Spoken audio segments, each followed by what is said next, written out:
por meio da minha família e da minha igreja.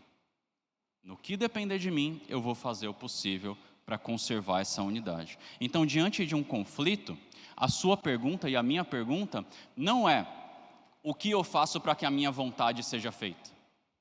Diante de um conflito, a nossa pergunta deveria ser: como posso glorificar a Deus nessa situação? Como as minhas atitudes podem espelhar a imagem de Deus e tornar o nome de Deus mais conhecido? Isso é fazer as coisas para a glória de Deus e não visando o nosso próprio interesse, que é a nossa inclinação natural. Então esse é um primeiro passo: vise a glória de Deus. Um segundo princípio é: tire primeiro a trave de seu olho. Mateus 7 vai falar o seguinte: por que você repara no cisco que está no olho do seu irmão e não se dá conta da viga que está em seu próprio olho? Como você pode dizer ao seu irmão: deixe-me tirar o cisco do seu olho, quando há uma viga no seu? Hipócrita, tire primeiro a viga do seu olho, e então você verá claramente para tirar o cisco do olho do seu irmão. Duas observações que eu queria fazer aqui. Em um conflito, é muito comum a gente ter uma parcela de culpa. Seja porque nós agimos mal, ou seja porque reagimos mal àquilo que fizeram conosco. É muito comum isso acontecer. Então, irmão, examine-se. Examine-se, esteja pronto para confessar o seu erro, para pedir perdão, independente de qual tenha sido a atitude do outro ou qual vai ser a atitude do outro. Não fica se justificando por causa do pecado do outro, por causa daquilo que o outro fez ou vai fazer. Isso pode acelerar muito a resolução de um conflito.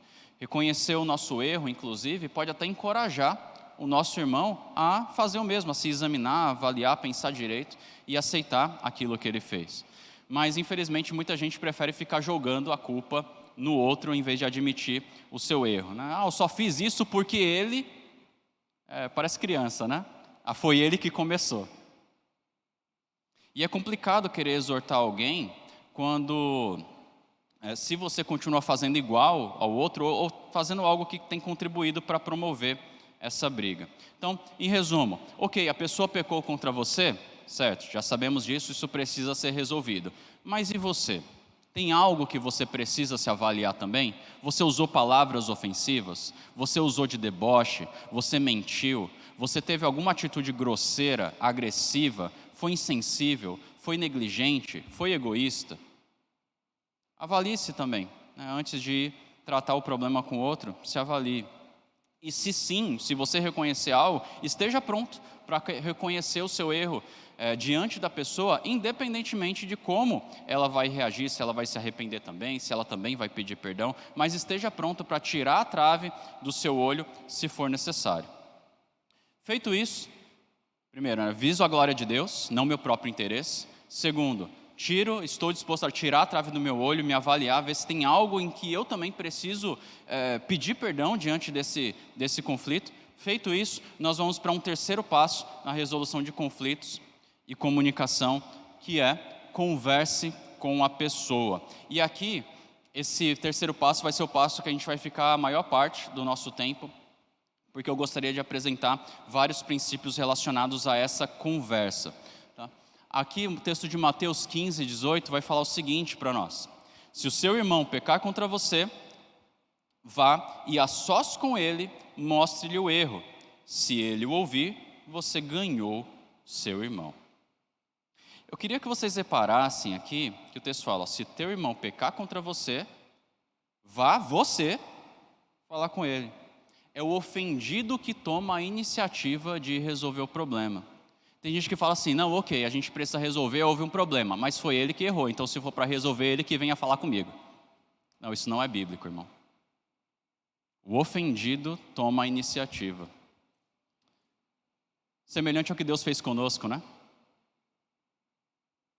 Ele deu a vida por nós, sendo nós ainda pecadores. E essa é a maior demonstração de amor de todas. Então, lembrando, independentemente de quem foi que começou o conflito, se você está visando a glória de Deus, não importa se foi você que ofendeu, outro que ofendeu, você vai tomar a iniciativa de querer resolver o problema o quanto antes para que Deus seja mais glorificado. Bom, aqui o texto nos orienta a um problema, a um pecado. Tá? Não são questões de divergência pessoal, há um pecado que aconteceu e precisa ser tratado. Vá lá e converse com a pessoa. O que eu gostaria de fazer agora, a partir de agora, é dar alguns princípios para essa comunicação. Como deve ser essa conversa entre irmãos. Então, para esse terceiro passo, nós veremos 15 princípios. Tá bom? 15 princípios de comunicação. Como são muitos, eu vou passar por cada um deles de uma maneira mais rápida, tá bom? Então, em primeiro lugar, ainda baseado nesse texto de Mateus 18:15, primeiro princípio é: veja o diálogo como uma oportunidade, não como um problema. O diálogo, essa conversa, é uma oportunidade. Oportunidade para quê? Oportunidade para ganhar o teu irmão, conduzi-lo à vontade de Deus. É o que o texto diz: se teu irmão pecou contra você, vai entre você e ele só. Se ele te ouvir, ganhaste o teu irmão. E aí eu queria chamar a atenção que o texto não diz ganhar do irmão, tá bom? É ganhar o irmão, é trazer ele para perto, tá bom? É trazer ele de volta para a vontade de Deus. Ele pecou, ele se desviou, você precisa trazer ele para perto. É uma oportunidade também de amadurecimento para ambos. Não saber conversar é sinal de imaturidade. Uma criança, quando briga com um amiguinho, a gente tem que ensinar o que ela vai falar, como pedir perdão, como confessar o seu erro, né? Porque ela não sabe, ela precisa aprender. Então, não saber tratar problemas é um sinal de maturidade. E essa conversa para resolver conflito, então, é uma oportunidade para nós exercitarmos isso. É uma oportunidade de reconciliação também. Tornar aquele relacionamento que foi quebrado por causa de um pecado melhor do que ele era antes, mais forte do que ele era antes. Esse é o nosso objetivo. E oportunidade também para glorificar a Deus. Esse é o alvo de tudo que nós fazemos, tá bom? Tudo que eu vou falar aqui eu vou procurar ser bem prático, mas aquilo que a gente vai fazer aqui não é simplesmente para que eu fique mais confortável e feliz. Isso também, isso vai ser uma consequência, mas o que nós queremos fazer é espelhar a imagem de Deus, é mostrar o Evangelho na prática nos nossos relacionamentos, ok? Eu preciso lembrar disso sempre, desses princípios aqui, porque eu tenho a forte tendência a fugir de conversas difíceis. Meu coração diz para mim que é melhor não fazer, não, está tudo bem, eu já estou em paz no meu coração.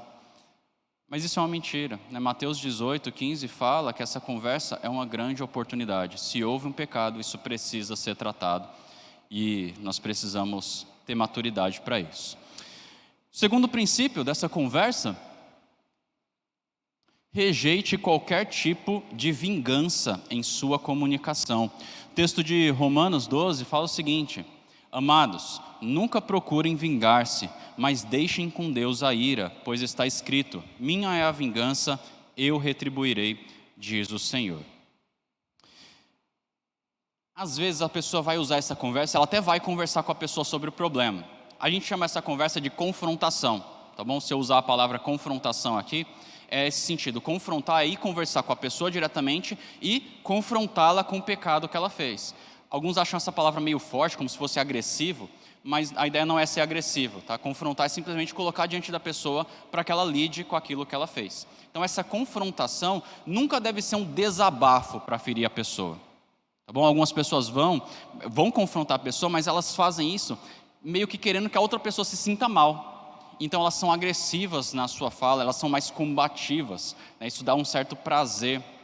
É como se eu quisesse que a pessoa se sentisse tão mal quanto ela me fez sentir com o pecado que ela cometeu contra mim. E isso é pecado, porque isso não é para a glória de Deus. Agora existe um outro tipo de pessoa. Essa questão de ser mais agressiva é mais das pessoas combativas. E as pessoas mais evasivas, que tendem a fugir. Uma atitude muito comum é a pessoa querer dar um gelo no outro. Simplesmente não vai falar, vai fechar a cara. Isso é um tipo de vingança também. Isso é uma forma de querer fazer o outro sentir dor por aquilo que ele fez. Então tem lá o marido que percebe a frieza da esposa e depois de muito observar, ele pergunta: amor, tá tudo bem? A esposa olha para cima, assim, levanta a sobrancelha e fala: amor, aconteceu alguma coisa? Não sei, aconteceu? Me diga você. Esse é um tipo de atitude vingativa, né? É um tipo de atitude movida pela ira, por isso também é pecado. Então, ambas as atitudes, aquele que fala para ferir e aquele que dá o gelo, estão buscando não reconciliação, não unidade, estão buscando vingança, estão alimentando a amargura, estão alimentando a ira. Cuidado com isso. O terceiro princípio, cuidado com o conteúdo do diálogo. Efésios 4 vai falar o seguinte: portanto, cada um de vocês deve abandonar a mentira e falar a verdade ao seu próximo, pois todos somos membros de um mesmo corpo. E aí o versículo 29 diz: nenhuma palavra torpe saia da boca de vocês, mas apenas a que for útil para edificar os outros, conforme a necessidade, para que conceda graça aos que a ouvem. Com base nesse texto aqui, que fala um pouco de como deve ser a comunicação entre os irmãos em Cristo, abandonar a mentira, falar a verdade, nenhuma palavra torpe, conceder graça, queria fazer 4 observações sobre o conteúdo da nossa conversa, da nossa fala. Deve ser o seguinte: primeiro, fale sempre a verdade. Segundo, fale somente aquilo que edifica. Aqui diz: nenhuma palavra torpe saia da sua boca, mas somente a que edifica. Tem gente que acha que palavra torpe é só assim, xingamento ou um palavrão. Mas se você olhar, fala assim: nenhuma palavra torpe, mas somente a que edifica. Ou seja, qualquer palavra que não edifica é torpe, é inútil, é desnecessário. Então fale somente aquilo que edifica. Terceiro, fale somente o que é necessário. E quarto, falar visando abençoar. O texto diz: para que conceda graça àqueles que ouvem. Então a sua fala nunca é para ferir a pessoa, para devolver aquilo que ela fez para você, mas é para abençoá-la. Alguns exemplos aqui de falas que a gente deve evitar, porque são falas que não edificam. Cuidado com generalizações. Cuidado com generalizações. Como assim? Sempre, nunca, só quando. Você nunca se importa com o que eu penso. Você nunca reconhece nada de bom em mim. Você só fala comigo quando quer algo em troca. Você sempre espera o pior de mim. Você sempre chega atrasado. A gente deve evitar esse tipo de postura na nossa fala, primeiro, porque isso costuma ser muito mais uma forma de atacar a pessoa, tá? Mais para que ela se sinta mal, né? Aquela ideia da vingança. Então, tende a não edificar, tende muito mais a destruir. E em segundo lugar, nós devemos evitar esse tipo de fala, porque geralmente são falas mentirosas também. Você nunca se importa comigo. Sério, vocês estão casados há 10 anos. Nesses 10 anos ele nunca se importou com você? Percebe? Às vezes é um exagero muito mais movido por um orgulho, uma mágoa, uma ira, do que expressar a verdade. Tá? Então, cuidado. Talvez seja melhor você substituir essas generalizações por algo do tipo: você tende a ignorar o que eu penso. É raro você observar algo de bom em mim. É comum que você tenha determinada atitude. Esse tipo de fala pode ser mais cuidadoso. Um outro exemplo de fala que a gente deve evitar, porque não edifica, é falas que humilham a pessoa. Nossa, filho, é isso que você chama de quarto arrumado? Amor, você não quer ligar para sua mãe e perguntar como é que faz a comida direito aqui, não? Tudo bem, eu já estou acostumada a ter que fazer tudo sozinha mesmo. Marido para quê? Se você quer desenvolver um bom diálogo e unidade, é melhor você não usar esse tipo de fala que está querendo só machucar a pessoa, né? Então não humilhe, não seja irônico, não faça perguntas irônicas. Se tem algum problema, se você tem alguma reclamação, vá direto e fale. Fale diretamente isso, né? Sem ironias, sem esse tipo de agressão. Isso tem a ver com o próximo princípio. Cuidado com a forma de falar. E aí eu quero mostrar aqui 2 provérbios que dizem o seguinte. A gente já falou sobre o conteúdo, agora a gente vai falar sobre a forma de falar. A resposta branda desvia o furor, mas a palavra dura suscita a ira. E outro provérbio diz: pela longanimidade, paciência, se persuade o príncipe, e a língua branda amolece até os ossos. Então repare que a Bíblia traz princípios para nós, não só com relação ao conteúdo da nossa fala, mas também a forma com que expressamos esse conteúdo, né? Então, tanto para exortar alguém, como para lidar quando alguém vem com ira falar conosco, a gente precisa ter cuidado. Nós devemos ser mansos, devemos ser dóceis. Tem outro texto em Colossenses 4, que vai falar assim: o seu falar seja sempre agradável e temperado com sal, para que saibam como responder a cada um. A ideia aqui é que cada tipo de situação exige um tipo de postura diferente. E a gente precisa temperar, né? A ideia aqui de ser na medida certa. Cada situação, como devemos falar. Aí tem gente que fala assim: ah não, é porque eu sou uma pessoa muito sincera. Eu falo mesmo, eu não estou nem aí. Não, irmão. Você não é uma pessoa muito sincera. Você é uma pessoa destemperada, descontrolada. Tá? Isso é carnalidade, isso não é uma virtude. Você precisa se arrepender e exercitar mais o domínio próprio na forma como você fala. Cuidado com o volume da sua voz. Seus vizinhos não precisam ouvir você tratando o problema com alguém. Então, existem algumas formas de se dizer, por exemplo, para o seu amigo que ele entrou com os pés sujos dentro do seu carro e fez sujeira. É uma forma movida pela ira, é falar: você é cego, olha o que você fez. Que porcaria é essa aí? Sujou todo o meu carro. Falar assim não vai resolver o problema, pode até agravar, porque pode despertar a ira no outro. Seria melhor você falar: cara, você sujou meu carro, você precisava ter prestado mais atenção, isso não foi legal. Olha, esse barro aí vai dar um trabalhão para sair. Ou, como você vai falar quando alguém responde você com ira, né? Alguém veio até você de um modo irado, né? Oh, você é cego, olha o que você fez.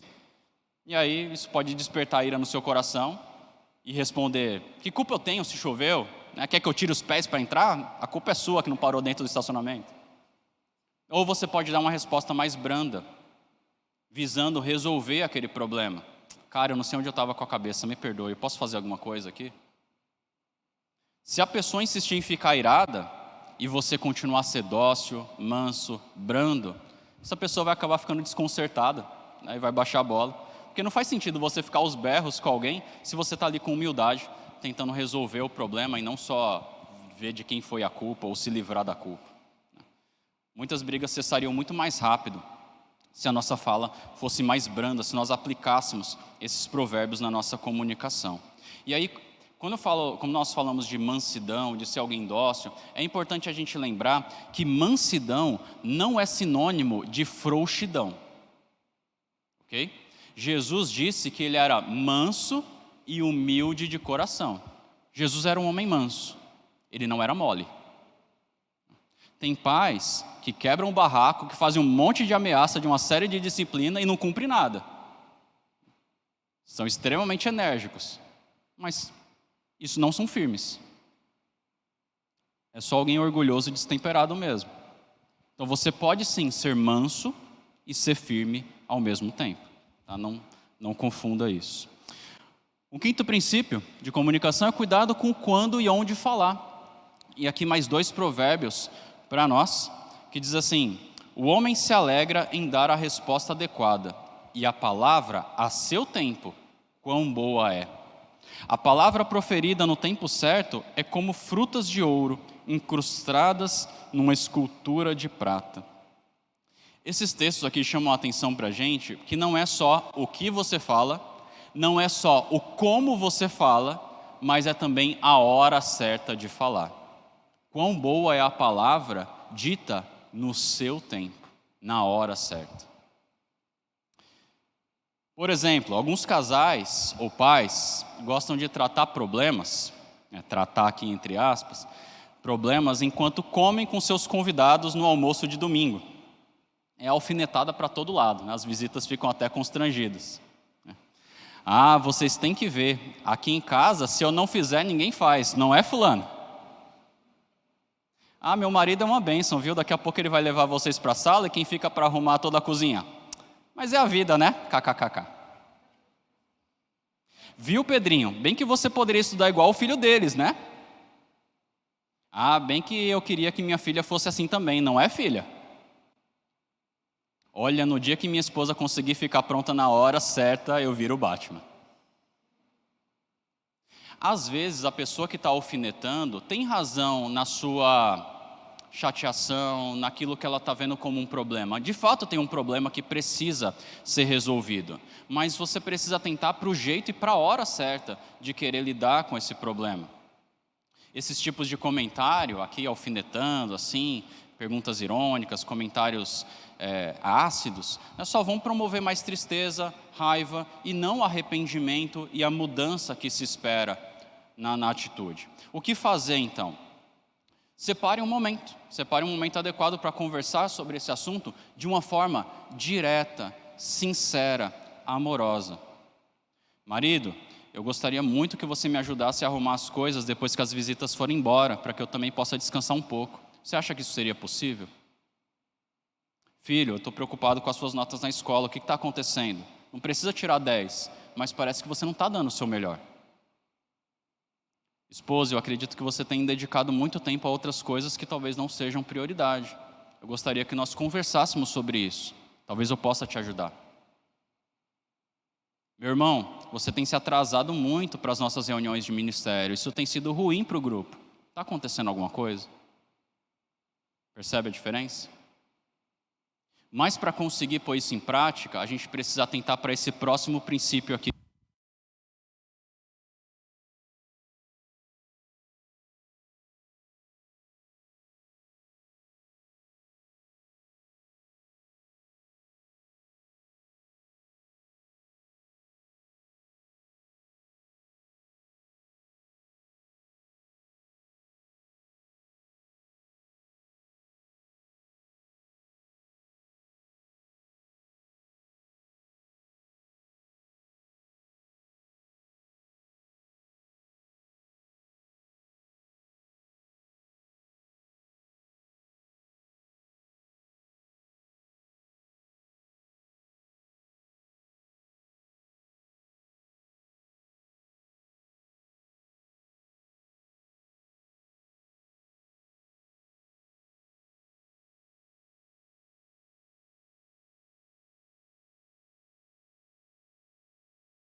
Tá funcionando. O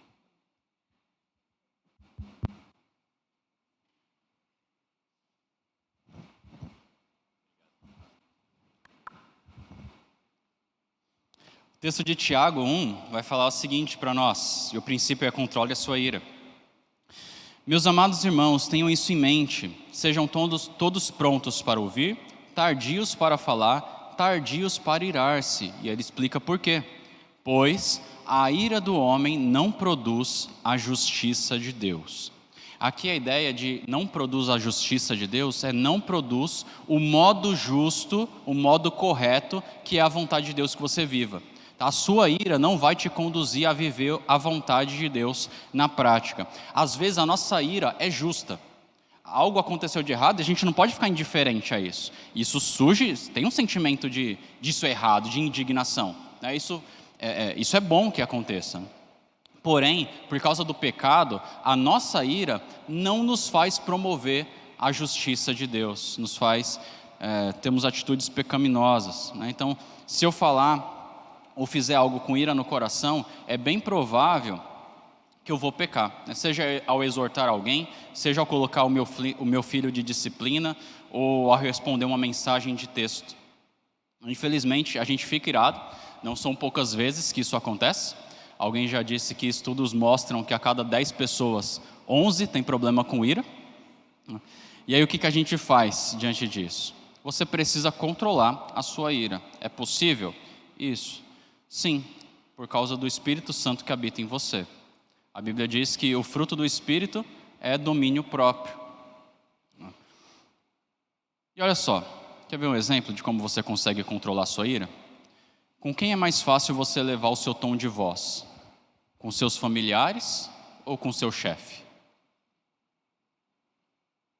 Por que a gente tem mais facilidade de ser mais gentil ou mais paciente com pessoas mais desconhecidas do que com a nossa própria família ou até irmãos em Cristo? Quer ver um exemplo? Digamos que você está lá discutindo com a pessoa e o clima está ficando meio quente, vocês estão elevando o tom de voz, a coisa não está legal ali, vocês estão descontrolados. E aí o seu telefone toca e é o seu chefe. E você sabe que não dá para evitar atender, você precisa atender aquele telefonema. No meio da discussão, como é que você atende o telefone? Você está lá discutindo com a pessoa, atende e fala assim, alô, o que foi? Não é assim que você faz, né? Você respira, alô? O que você está fazendo? Controlando a sua ira para falar com outra pessoa. Percebe? Você pode fazer isso. Então, duas atitudes quando você estiver irado. Em primeiro lugar, direcione a ira para o problema. Não é para a pessoa, o seu objetivo não é atacar a pessoa, como fazem os mais combativos. O seu objetivo não é guardar a sua ira, e direcioná-la para dentro, como fazem as pessoas que fogem. Tá? Então, direcione a ira para o problema. Em segundo lugar, ore para que o Espírito Santo te ajude, porque fazer isso é realmente muito difícil, porque não vem de nós, não está na nossa natureza, não é natural para a gente. É poder do Evangelho na nossa vida. Então, se você, irmão, não souber controlar a sua ira, os seus relacionamentos vão se tornar cada vez piores. Talvez você não perca o relacionamento em si, mas com certeza você não vai desfrutar de tudo o que esse relacionamento tem para te oferecer. É ruim para você, é ruim para o outro. Um sétimo princípio aqui da conversa na hora de lidar com o pecado. Cuidado com suas expressões corporais. A Bíblia diz o seguinte: ame a seu próximo como a si mesmo. E também em outro momento vai dizer que a gente deve fazer para o outro aquilo que nós gostaríamos que fizesse para nós. Então imagine o seguinte, pensando nisso, no amor ao próximo e fazer com o outro aquilo que nós gostaríamos que fizessem para nós. Imagine que você está falando com alguém, algo sério, e essa pessoa fica mexendo no celular e dando leves sorrisos por conta daquilo que ela está vendo. Como você se sentiria? Ninguém gosta da sensação de estar sendo ignorado, não é? Talvez a pessoa até diga assim, não, pode falar, eu estou te ouvindo. Mas se não parece que ela está ouvindo, isso é bem ruim, né? A gente fica bem desconfortável. Então, quando nós falamos, nós gostamos de ser ouvidos. Então, por isso, a gente pode dizer que é uma demonstração de amor você cuidar com a sua aparência e demonstrar claramente para a pessoa que você está ouvindo o que ela está fazendo. Então, quando se fala nisso, alguns erros frequentes. Ficar distraído no celular ou na TV, fechar a cara ou cruzar os braços, não olhar para a pessoa, olhar para o horizonte, aquele olhar vago e distraído. O que é mais recomendado fazer? Uma atitude mais amorosa. Pare tudo o que você estiver fazendo, olhe para a pessoa e ouça com atenção. Uma dica, se você vai falar com a pessoa, você percebe que ela está ali distraída no celular, na TV, talvez antes de você começar a falar, você possa pedir para a pessoa um tempo para isso, tá? Em vez de já começar a falar. Isso também pode ajudar bastante. O oitavo princípio, cuidado para não julgar a motivação do outro. 1 Samuel 16 diz, o Senhor não vê como o homem vê a aparência, mas o Senhor vê o coração. O único capaz de conhecer o coração dos homens é Deus. Então, preste atenção nessas frases aqui que eu vou ler para vocês. Você só disse isso porque quer que eu me sinta culpado. Você está me agradando só porque quer algo em troca. Você está me pedindo perdão só para não ser disciplinado na igreja. Todas essas frases são tentativas de julgar o que está no coração do outro, de entender aquilo que está lá dentro. E normalmente quando a gente está com raiva de alguém, os nossos pressupostos, os nossos julgamentos, a nossa interpretação é sempre ruim. A gente considera as piores possibilidades de por que a pessoa está fazendo ou por que a pessoa disse aquilo que ela disse. Cuidado com isso. É inevitável a gente ter alguma impressão, inevitável. Mas cuidado porque as nossas impressões podem estar erradas, podem ser mentirosas. O que fazer então? Se você tem uma impressão de que a pessoa está fazendo isso porque ela está com essa motivação ruim, o que fazer? Pergunte para a pessoa. Irmão, por que você está dizendo isso para mim?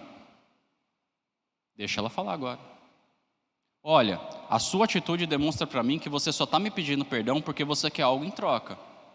É isso mesmo? Eu sei que esse tipo de pergunta não é muito comum, porque às vezes a gente acaba preferindo ficar com os nossos julgamentos e alimentar isso como verdade e ficar discutindo com a pessoa no nosso coração, dizendo você está errado, você está errado. Mas cuidado, não seja tão pronto para acreditar nas suas impressões. Filipenses 4:8 fala que o nosso pensamento tem que ocupar tudo aquilo que é justo, tudo aquilo que é verdadeiro. A minha impressão sobre aquilo que está no seu coração pode ser uma mentira. Então eu preciso cuidar para não deixar isso criar raízes na minha mente.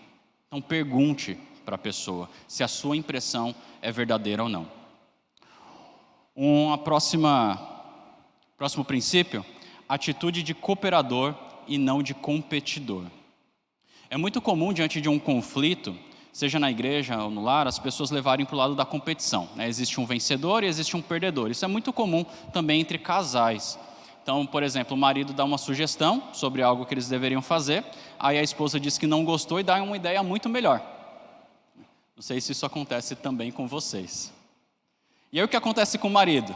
Se sente envergonhado, frustrado, fracassado como líder do lar. Qual a atitude dele então? Da próxima vez ele vai sustentar a ideia dele, custe o que custar, porque da outra vez foi feito do jeito dela. Aí ele não fica em desvantagem. Já viu isso em algum lugar? Casais competindo o tempo todo para ver quem está certo, quem tem razão, quem é melhor. Isso acontece entre irmãos em Cristo também, principalmente em reuniões de ministério. Um dá uma ideia, outro dá outra ideia, aí cada um luta para que a sua ideia seja aceita, e no final um se sente vencedor e o outro que perdeu precisa se esforçar mais da próxima vez.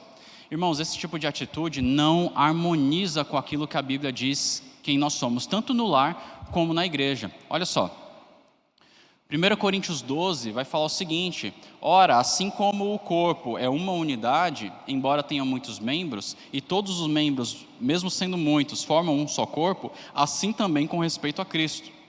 Falando que nós somos um, apesar de sermos diferentes. Em Efésios 5, falando sobre a família, olha só o que Paulo diz: da mesma forma, os maridos devem amar as suas mulheres como a seus próprios corpos. Quem ama a sua mulher, ama a si mesmo. Por essa razão, o homem deixará pai e mãe, se unirá à sua mulher, e os dois se tornarão uma só carne. Ambos os textos, tanto aquele que fala da igreja como o que está falando aqui do casamento, trazem um princípio da unidade.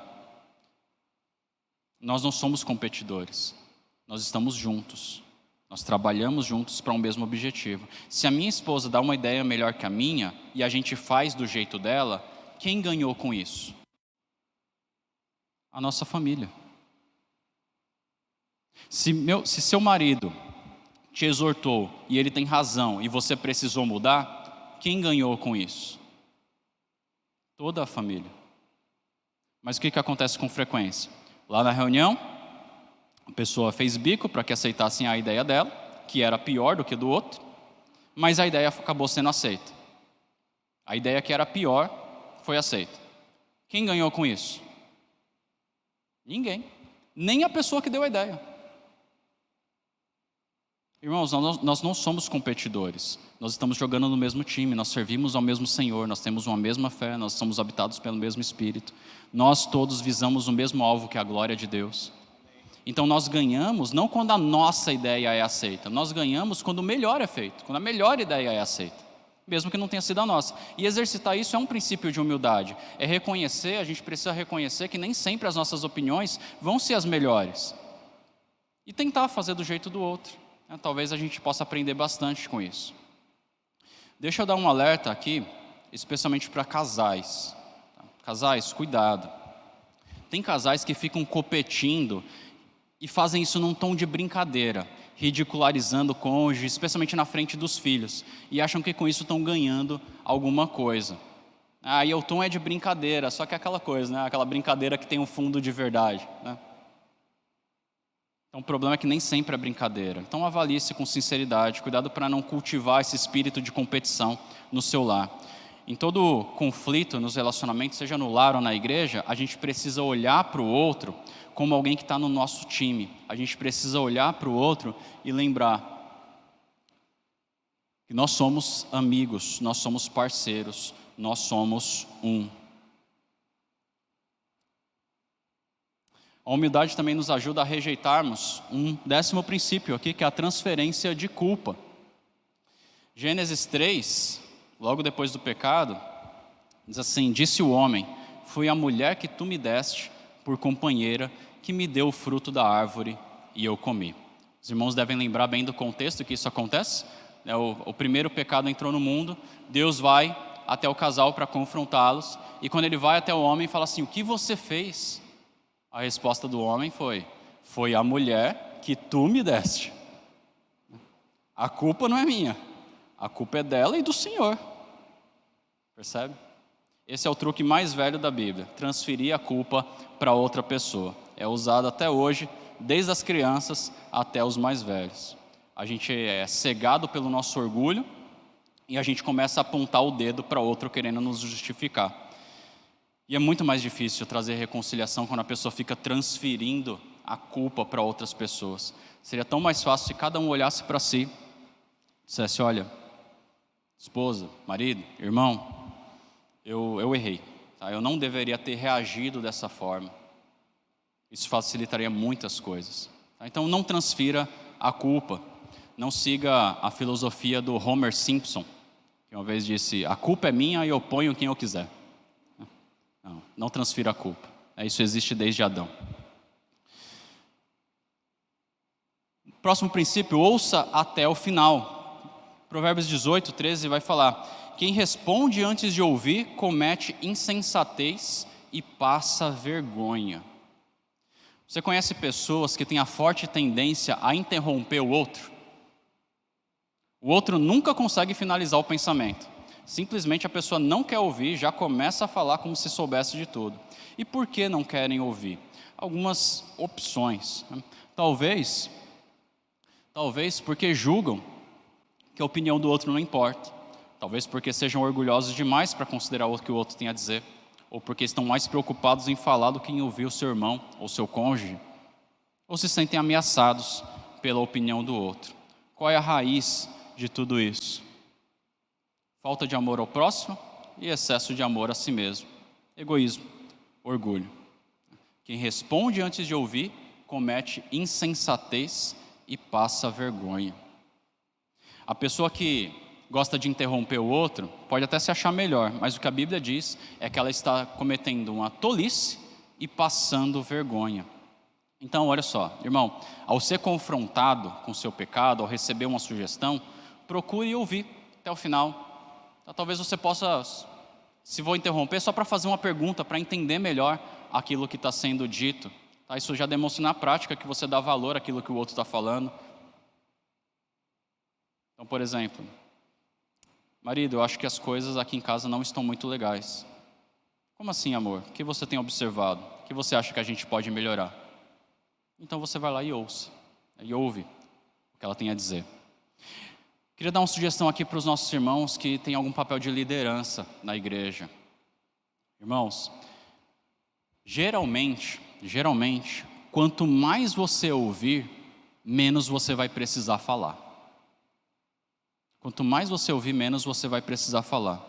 E quando você falar, a sua fala vai ser muito mais certeira, muito mais objetiva. Mas falar antes de ouvir, geralmente vai resultar numa fala imprecisa e que não vai levar a lugar nenhum. Atente para isso. É um princípio de sabedoria. O próximo princípio: confesse seu pecado e peça perdão com sinceridade. Tiago 5,16 diz: confessai, pois, os vossos pecados uns aos outros. Confessar é a ideia de admitir, de reconhecer. Tá? Algumas pessoas detestam tanto conversarem sobre problemas e conflitos que tentam fugir, né? Alguns fazem isso tentando dar uma aparência de piedade, interrompem o outro, começam a pedir perdão só para acabar logo o assunto. O marido chega para a esposa e diz: esposa, você deixou as crianças comerem doce quando eu havia... perdão, amor, eu não me liguei nisso, na próxima vez eu presto mais atenção para isso aí. Pediu perdão, mas não confessou, não reconheceu, não parou. Parece que só está querendo interromper a conversa e fugir dela. O que esse tipo de atitude pode comunicar? Que a pessoa não leva tão a sério aquilo que está sendo dito. Talvez que aquilo não é tão importante assim, que precisa de um tempo para ser tratado. E ela não demonstra verdadeiro arrependimento quando ela faz isso. O que seria mais adequado? O que fazer? Pare, ouça até o final e depois confesse claramente o seu pecado. Amor, eu desrespeitei a sua liderança, eu feri sua autoridade na frente dos nossos filhos. Por favor, me perdoe.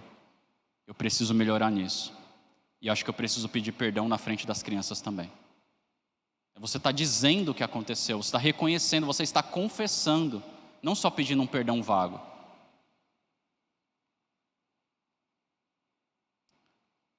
Próximo princípio: resolva o conflito antes de dormir. Olha o que diz Efésios 4. Quando vocês ficarem irados, não pequem. Apaziguem a sua ira antes que o sol se ponha e não deem lugar ao diabo. O princípio aqui desse texto não é tanto com relação ao horário do dia, tá? Mas é muito mais em não demorar para resolver o problema. Tá? Isso exige uma certa sabedoria, de você saber qual é o momento melhor para você lidar. Só que algumas pessoas, às vezes não convém falar na hora, né? A gente sabe disso. Mas alguns usam isso, especialmente aqueles cuja tendência é fugir de conversas difíceis, acabam usando essa ideia de não é a hora certa de falar, para não falar nunca mais no assunto. Deixo para o dia seguinte, mas aí no dia seguinte, não, já passou, não vou falar nada. Ok, já passou o quê? Talvez já tenha passado a ira, mas o problema está lá, a barreira está lá, e isso precisa ser tratado. Qual o problema de não tratar o assunto? O texto vai falar que quando a gente não faz isso, a gente dá lugar ao diabo, que quer destruir os nossos relacionamentos. Então, casais que têm dificuldade de conversar, de resolver tensões, não vão experimentar aquilo que Deus oferece à família. O que eles vão experimentar é a influência de Satanás, que vai usar os conflitos não resolvidos para destruir o nosso lar e para que Deus seja menos glorificado na nossa vida. Então, o que fazer? Uma sugestão. Aí aqui uma sugestão para casais, tá? Casais, façam um compromisso. Não irem dormir brigados. Coloquem isso como uma regra de vocês. Não vamos dormir brigados. Esse foi um conselho que eu e minha esposa recebemos quando nós estávamos nos preparando para casar. E decidimos fazer isso. Já teve situações que um deita, o outro também, e a gente fica lá. Eita, não posso dormir. Mas a gente não quer conversar também. E aí fica lá um tempo, aí um se mexe, outro se mexe. Amor, tá acordado? Tô. Quer conversar? Vamos. E é uma benção. E aí tudo se resolve. A gente pode declarar, renovar o nosso amor ali um pelo outro, dormir em paz e começar um novo dia na manhã seguinte. Casais, coloquem isso. Vai ajudar muito, com certeza. Não dormir brigado, não deixar o sol se pôr sobre a sua ira. Porque cultivar a ira, cultivar a amargura é dar lugar ao diabo e Deus vai ser menos glorificado. Um conselho para os solteiros sobre isso. Se você ainda não consegue resolver conflitos biblicamente com seus amigos, talvez você ainda não esteja preparado para casar.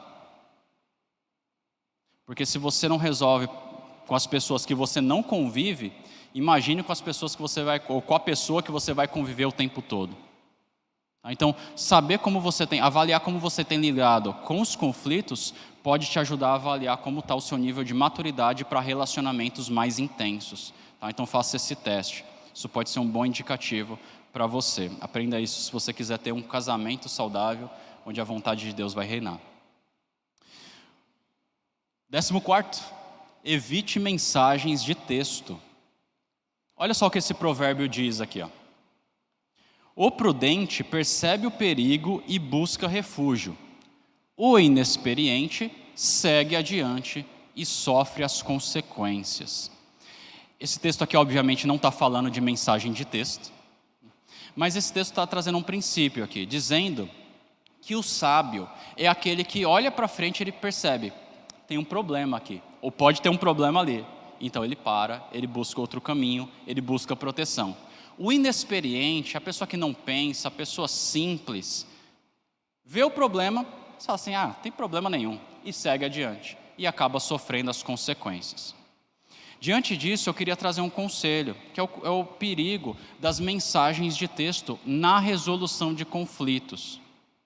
Qual que é o problema de conversar por texto quando você brigou com alguém, está com problema com alguém? O problema é que o outro não consegue discernir o seu tom de voz, as suas expressões. O outro pode imaginar o que ele quiser. E no momento da ira, quando a gente se sente confrontado, então nosso orgulho está ferido, o nosso coração, que é mau, sempre vai para o lado das piores possibilidades possíveis. A nossa interpretação normalmente é ruim.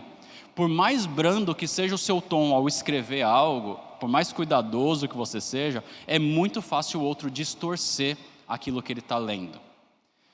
E às vezes a falta de pontuação dificulta, né? E só colocar kkkk no final não resolve muita coisa. Então assim, eu não quero dizer que seja pecado, tá bom? Mas eu gostaria de alertar que talvez essa não seja a melhor opção. Isso pode ser um perigo. E aí você tem que ser sábio e evitar o perigo, tá? É uma questão de prudência. Deixa eu só dar um exemplo aqui. Eu separei aqui 3 frases. Olha para essas 3 frases. Eu não vou ler, porque eu não quero influenciar com o meu tom de voz. Mas olha para essas frases aí. Você consegue imaginar uma pessoa falando isso de maneira tranquila? Mas é possível, não é? A pessoa está tranquila, só escreveu isso. Só está fazendo uma pergunta. Ou afirmando algo. Você consegue imaginar ela falando isso com raiva também? Na verdade, dá para entender de várias formas isso, né? Como a pessoa está. A gente não sabe. Então, por causa disso, uma sugestão. Se puder, fale pessoalmente. Questões que não são conflitos, beleza, você manda mensagem. Mas se tem alguma coisa séria que você precisa resolver com o irmão, marca de se encontrar. Não vai ficar resolvendo por mensagem de texto. Isso não vai ser bom. Não é pecado, é perigoso. E um 15º princípio, conte sempre com o apoio de seus pastores. Mateus 18:16 é a continuação do primeiro versículo que a gente viu, que fala, se teu irmão pecar contra você, vai entre ti ele só, converse, se ele te ouvir, ganhaste teu irmão. O versículo 16 é a continuação e fala assim, mas se ele não ouvir, leve consigo mais 1 ou 2 outros, de modo que qualquer acusação seja confirmada pelo depoimento de 2 ou 3 testemunhas. Esse aqui seria um segundo passo, caso a pessoa que você está confrontando, você conversou com ela, não ouviu, não quis reconhecer o erro, então você pode chamar mais 1 ou 2 irmãos. Esse texto aqui não fala diretamente para pastores, não está falando que esses 2 ou 3 são necessariamente pastores ou líderes, mas a gente sabe que os pastores e líderes têm a responsabilidade de ajudar a igreja. Então, se tem algum conflito que não pôde ser resolvido diante de algumas conversas honestas, sinceras, pessoais, né, e não está indo para frente, talvez seja a hora de você pedir ajuda. E aí seus pastores, seus líderes podem ser pessoas maduras que vão ajudar a testemunhar ali o que está acontecendo e ajudar a orientar quais serão os próximos passos, né?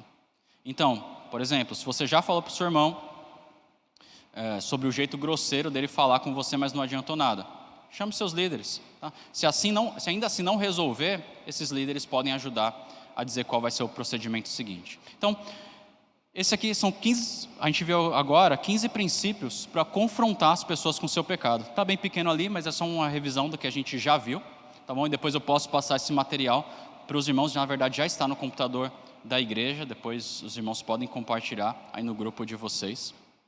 Mas a ideia aqui então, em resumo, é o que a gente viu. Primeiro, vise a glória de Deus, esse é o nosso alvo. Segundo, tire primeiro a trave do seu olho. E terceiro, converse com a pessoa.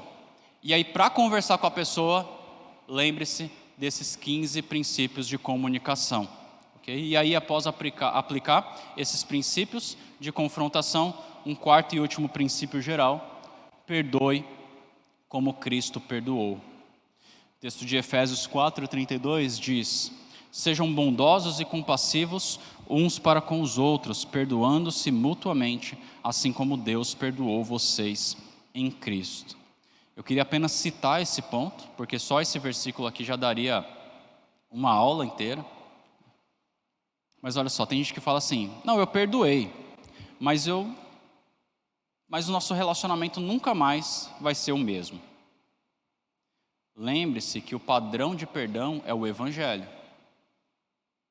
Se Deus, que é Deus, nos perdoa e nos aceita, quem sou eu para dizer que não perdoo ou que não quero ter mais nada com a pessoa, né? Perdoo, mas não quero mais olhar para você. Perdoo, mas não quero nenhum relacionamento com você. Não é esse o padrão do Evangelho, que é um padrão de reconciliação, de comunhão. Então faça essa seguinte pergunta na hora de perdoar alguém: e se Deus me tratar como eu trato aqueles que me ofenderam? E se Deus me tratar como eu trato aqueles que me ofenderam? Aliás, parece que é justamente esse tipo de reflexão que a oração do Pai Nosso quer nos forçar a fazer, não é? Lembre disso na hora de perdoar alguém. Mas algo que eu queria chamar a atenção aqui: perdoar, a gente sabe que todos devemos perdoar, mas perdoar não significa não confrontar. Perdoar não significa deixar de falar com a pessoa sobre o pecado que ela cometeu. Eu não vou falar mais nada com a pessoa porque eu já perdoei no meu coração. Ótimo, mas quem disse que só o que importa é o seu coração? Houve um pecado, aquele irmão se desviou, você precisa ir lá e ganhar o irmão. A questão não é só como você se sente. Esses princípios todos não são só para que a gente se sinta bem. Esses princípios são para cultivar unidade nos nossos relacionamentos no lar e na família, para que Deus seja mais glorificado. Se há um pecado e você já está, totalmente disposto a perdoar, graças a Deus por isso. Que bom que não existe amargura, que bom que não existe ira no seu coração. Mas você não pode simplesmente fechar os olhos e falar assim: já perdoei no meu coração, nem preciso mais falar nada. Você vai lá e confronta. Aí a pessoa ouviu, se arrependeu, você perdoa, restaura o relacionamento, todas as barreiras foram tiradas. Então não deixe de confrontar o pecado só porque você se sente em paz com o ocorrido. Em resumo, então, aqui estão os 4 passos que nós vimos para lidar com os conflitos gerados por pecados. Vise a glória de Deus, não o seu próprio interesse. Tire primeiro a trave do seu olho. Geralmente em conflitos nós temos alguma parcela de culpa, seja porque agimos mal ou reagimos mal àquilo que fizeram conosco. Converse com a pessoa, confronte o pecado, lembre daqueles 15 princípios e então perdoe como Deus nos perdoa em Cristo. Existem conflitos que não são gerados por pecados, que são gerados por diferenças pessoais, por gostos, estilos, prioridades diferentes. A gente não tem tempo para lidar com isso agora. Mas, se os irmãos quiserem, depois eu posso passar um material por escrito, contendo um resuminho do que a gente poderia refletir sobre esse assunto. Eu posso deixar com o pastor, e aí os irmãos terem acesso a isso. Você pode revisar tanto aquilo que foi visto agora, como uma outra parte que a gente não vai ter condições de ver.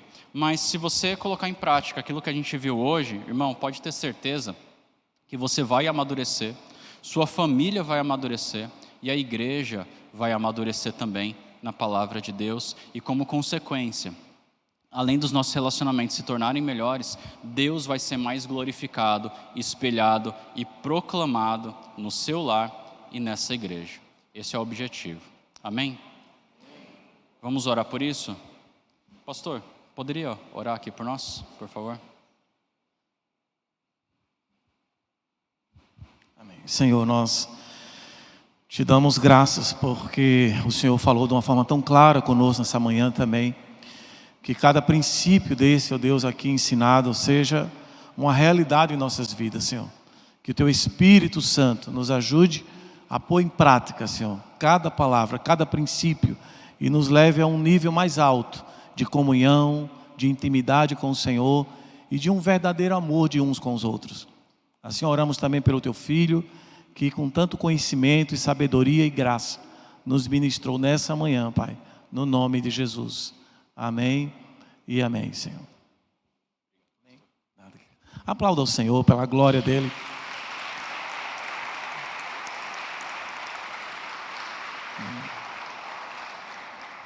Queridos, nós queremos, não sei se o Arcanjo consegue projetar um gráfico que a gente passou aí, se é possível.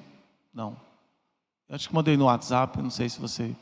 Bem, foi preparado um almoço. O plano seria um almoço, uma feijoada para toda a igreja, mas não foi possível. Então foi preparado um almoço para a equipe do projeto e os anfitriões que os recebem em suas casas. Então teremos agora esse momento com o pessoal da equipe. Nós teremos nosso encontrão, gente, sábado que vem, os 27 anos da nossa igreja. Amém? Então se preparem, todas as células estão convidadas, claro, não é bem um convite, né? Nós já somos de casa, nós vamos convidar aqueles que estiveram conosco no Dia do Amigo essa semana, e aí juntos uma grande celebração. Próximo sábado será uma festa linda, todas as células, e aí está sendo preparado algo com muito carinho, com muito amor, para celebrarmos esses 27 anos.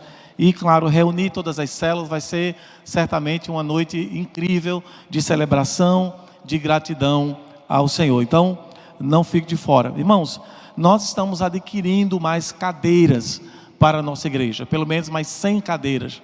100 cadeiras. E a gente quer só compartilhar com você, que você com alegria também, você pode procurar o irmão Hernani, né? Eu quero dar uma oferta especial para essas cadeiras, mas há uma necessidade que a gente, para receber mais pessoas. Eu pedi para projetar, irmãos, recente eu recebi esse gráfico, e mostrava a realidade do cristianismo no mundo. Olha só, cristãos seguidores de Cristo. Quem são esses 11%? Esses 11% são aqueles que ouvem a palavra e praticam. E eu fiquei ouvindo aqui agora que profundidade nessa palavra, justamente na estação comunhão que estamos vivendo. Que banquete, que presente, que ministração. E chegou na hora certa, no tempo certo. Eu tenho certeza, irmãos, que a expectativa do seu coração é estar entre esses 11. Mas estar ali não é só um querer estar, é também decidir mesmo.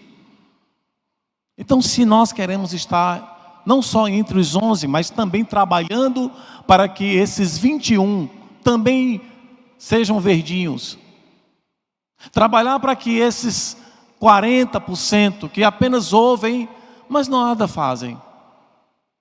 Quantos aqui, às vezes a gente ouve uma palavra e diz assim, que palavra maravilhosa, que palavra poderosa. Aí eu pergunto, o que mudou na sua vida essa palavra? A gente vive numa cultura dos ídolos, e as pessoas muito facilmente dizem, o pregador fulano de tal é uma bênção. Ok, eu concordo, ele é. E você? Esse é o nosso desafio. Amém que a gente identifique os bons pregadores, expositores, pregadores, cantores, nada errado, bênção. Mas quem eu sou diante de Deus? Aqui está um grande desafio. Muitas células dessa semana fizeram o Dia do Amigo, e a gente ficou maravilhado com tantas fotos. Células que receberam 15, 18 visitantes numa célula, uma bênção. Outras receberam um visitante e ele se converteu. Outras receberam 5, outras não receberam nenhum visitante. Algumas células vão fazer essa semana o Dia do Amigo.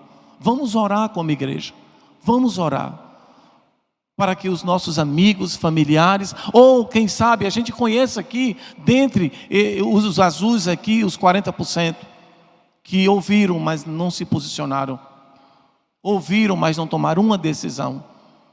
Eu creio que essa noite também, essa manhã é uma manhã de decisão. Eu creio que nós todos que ouvimos, devemos ter tomado alguma decisão aqui nessa manhã. Eu vou resolver aquele conflito pendente. Eu vou me posicionar diante daquela situação com aquela pessoa. Quem sabe até um parente mesmo seu, um familiar, um amigo, um líder, não sei. Mas não andar mais paralisado, nem devagar, porque está ferido e magoado. Porque essa palavra veio trazer cura também para os nossos relacionamentos e fortalecer os nossos vínculos de uns com os outros. E aí eu já quero pedir autorização ao pastor para que a gente possa usar esse material nas nossas células essa semana, para que os nossos líderes que aqui estão possam já receber esse material quanto antes. Suzy vai facilitar, vai coordenar isso, mas para que nessa semana a gente possa ouvir um pouco mais, quem sabe compartilhar daquilo que hoje foi aqui ministrado, e assim teremos, não é, um crescimento ainda maior.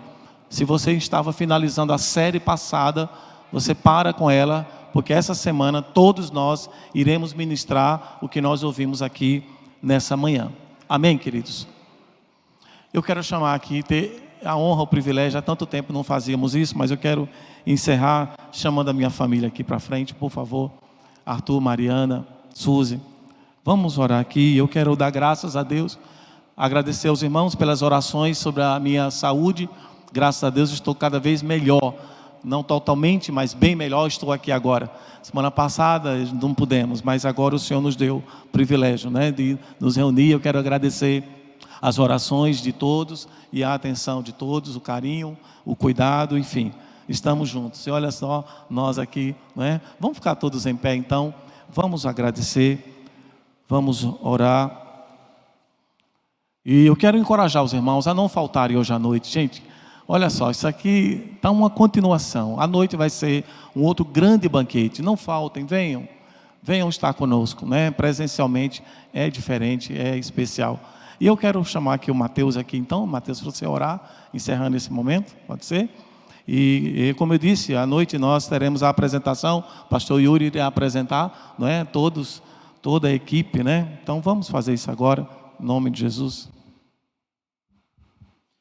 Senhor Deus, meu Pai, muito obrigado por essa manhã. Nós podemos ouvir mais da Tua palavra, Pai. O Senhor usou vidas aqui para revelar mais de Ti, Pai, a nós, para que nós possamos aprender e glorificar mais o Senhor, Pai. Muito obrigado porque nós temos essa oportunidade de ter o Senhor como centro das nossas vidas.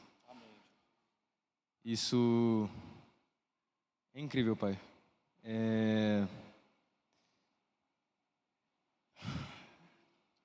O Senhor é o centro, Pai. O centro de tudo. Muito obrigado por isso. Em nome de Jesus. Amém. Amém. Aplauda o Senhor com alegria. Em nome de Jesus.